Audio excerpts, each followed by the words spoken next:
বাংলায় উপাচার্য নিয়োগ জট কাটাতে সার্চ কমিটি গঠন। 2 সপ্তাহের মধ্যে সার্চ কমিটি গঠন হবে। সুপ্রিম কোর্টের অবসরপ্রাপ্ত প্রধান বিচারপতির নেতৃত্বে কমিটির শীর্ষে অবসরপ্রাপ্ত বিচারপতি এবং প্রত্যেক বিশ্ববিদ্যালয়ের জন্য পৃথক কমিটি গঠন হবে। সব বিশ্ববিদ্যালয় থেকে 3 জনের নাম পাঠাতে হবে মুখ্যমন্ত্রীর কাছে। তালিকা থেকে একজনের নাম চূড়ান্ত করবেন মুখ্যমন্ত্রী, সেই নাম পাঠানো হবে আচার্যের কাছে। এরপর নিয়োগ করবেন আচার্য তথা রাজ্যপাল। বাংলায় উপাচার্য নিয়োগ জট কাটাতে সার্চ কমিটি গঠন। 2 সপ্তাহের মধ্যে সার্চ কমিটি গঠন হবে। সুপ্রিম কোর্টের অবসরপ্রাপ্ত প্রধান বিচারপতির নেতৃত্বে কমিটির শীর্ষে অবসরপ্রাপ্ত বিচারপতি এবং প্রত্যেক বিশ্ববিদ্যালয়ের জন্য পৃথক কমিটি গঠন হবে। সব বিশ্ববিদ্যালয় থেকে 3 জনের নাম পাঠাতে হবে মুখ্যমন্ত্রীর কাছে। তালিকা থেকে একজনের নাম চূড়ান্ত করবেন মুখ্যমন্ত্রী, সেই নাম পাঠানো হবে আচার্যের কাছে। এরপরই নিয়োগ করবেন আচার্য তথা রাজ্যপাল।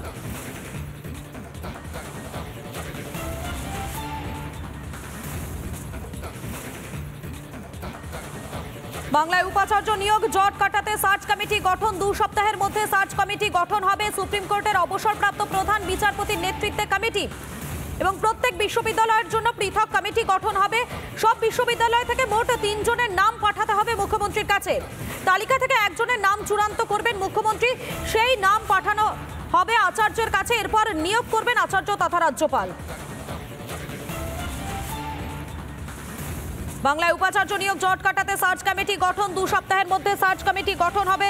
সুপ্রিম কোর্টের অবসরপ্রাপ্ত প্রধান বিচারপতির নেতৃত্বে কমিটি।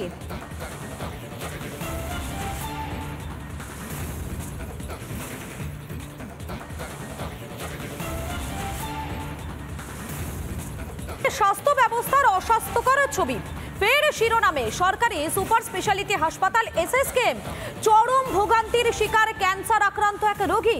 স্বাস্থ্যকর্মীদের দুর্ব্যবহারের পাশাপাশি বিভ্রান্ত করার অভিযোগও উঠেছে রাজ্যের প্রথম সারির এই সরকারি হাসপাতালের বিরুদ্ধে।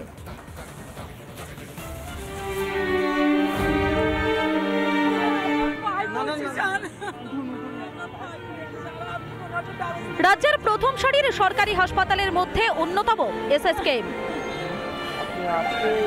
আর সেই হাসপাতালেই এই ছবি। আবার শুনুন কিভাবে এসএসকেএম এর লাইনে দাঁড়িয়ে চোখের জল ফেলছে পরিবার। ডাক্তার দেখানোর জন্য এইভাবে দীর্ঘক্ষণ অপেক্ষা করছেন শাসন থেকে আসা ক্যান্সার আক্রান্ত আবুল কালাম। শুধু লম্বা লাইন নয়, একের পর এক হয়রানির শিকার শাসন থেকে আসা মারণ রোগে আক্রান্ত রোগী ও তার পরিবার। আমি যে স্যারের কাছে যাচ্ছি ও স্যার অন্য জায়গায় পাঠিয়ে দিচ্ছে, আবার মানে ম্যাডামরা যেতে দিচ্ছে না, যারা ওই দারোয়ান আছে এরকম। খুব অসহায়।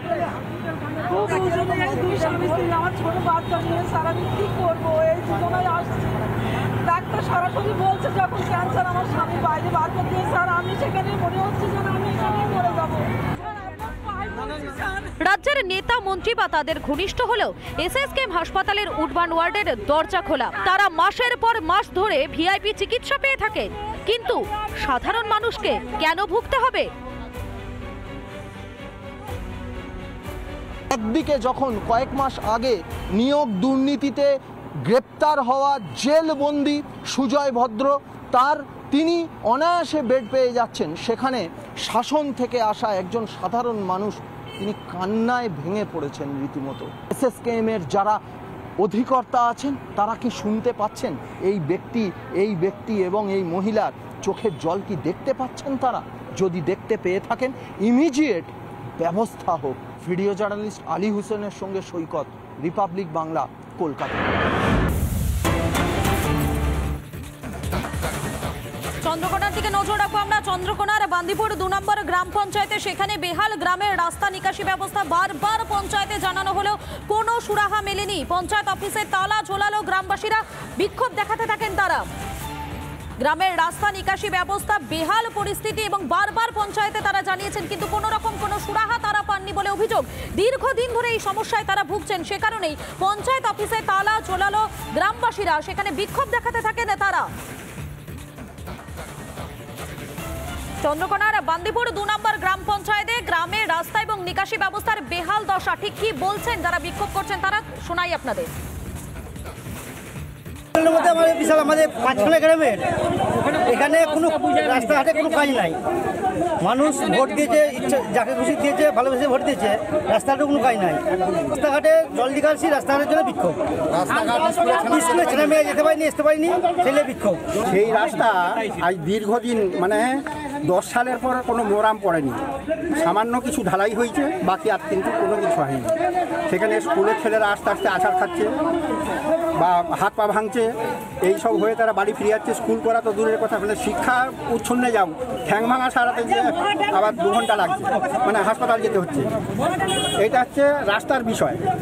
তাহলে রাস্তা বারবার প্রধানকে আবেদন নিবেদন করা সত্ত্বেও, বারবার আবেদন নিবেদন করা সত্ত্বেও কোনো কিছু মানে আজ পর্যন্ত হয়। চাবি দেওয়া হয়েছে, মানে যে পঞ্চায়েতে কোনো কাজ হয়নি, তো তাহলে সেদিকে খুলে রেখে কি হবে? ওদের সঙ্গে কথা হয়েছে, ওরা হচ্ছে ইনকোয়ারি করতে গেছে, ওরা হচ্ছে পঞ্চায়েত খুলতে দিল, আমরা হচ্ছে গ্রামবাসীরা পঞ্চায়েত খুলতে দিইনি, আগে রাস্তা ইনকোয়ারি হোক। শহর শিলিগুড়ি উত্তরবঙ্গের অত্যন্ত গুরুত্বপূর্ণ শহর। এই শহরকে কেন্দ্র করে গড়ে উঠেছে একাধিক বেসরকারি ইংরেজি মাধ্যম স্কুল। সেই স্কুলগুলিতে পড়াশোনা করছেন শহরের শিশুরা। সেই সমস্ত স্কুলের জন্য কিন্তু স্কুল প্রদত্ত কিছু বেসরকারি পুল কার সার্ভিস রয়েছে। যখন আমরা এই বিষয় নিয়ে খোঁজখবর করলাম, আমাদের অন্তর্তদন্তে উঠে আসলো বেসরকারি ইংরেজি মাধ্যম স্কুলে যে সমস্ত পুলকারগুলি রয়েছে তা কিন্তু সম্পূর্ণটাই অবৈধভাবে চলছে। পুলকারের নেই কোনো অথরাইজেশন, নেই কোনো ফিটনেস, নেই কোনো ইন্স্যুরেন্স কিংবা পলিউশন। একাংশ মনে করছেন যে এই সমস্ত গাড়ি কিন্তু পুলকার হিসাবে ব্যবহার করার যোগ্যই নয়। পাশাপাশি যদি এই ধরনের পুলকার সার্ভিস থেকে কোনো দুর্ঘটনা হয়ে থাকে তাহলে তার দায় নেবে কে, এমনটাই প্রশ্ন করছেন শহরের অভিভাবকেরা। এই পুলকার সার্ভিস নিয়ে কিন্তু ইতিমধ্যে সরব হয়েছে শাসক থেকে বিরোধী উভয় পক্ষই। শিলিগুড়ি থেকে রণজিৎ বোস, রিপাবলিক বাংলা।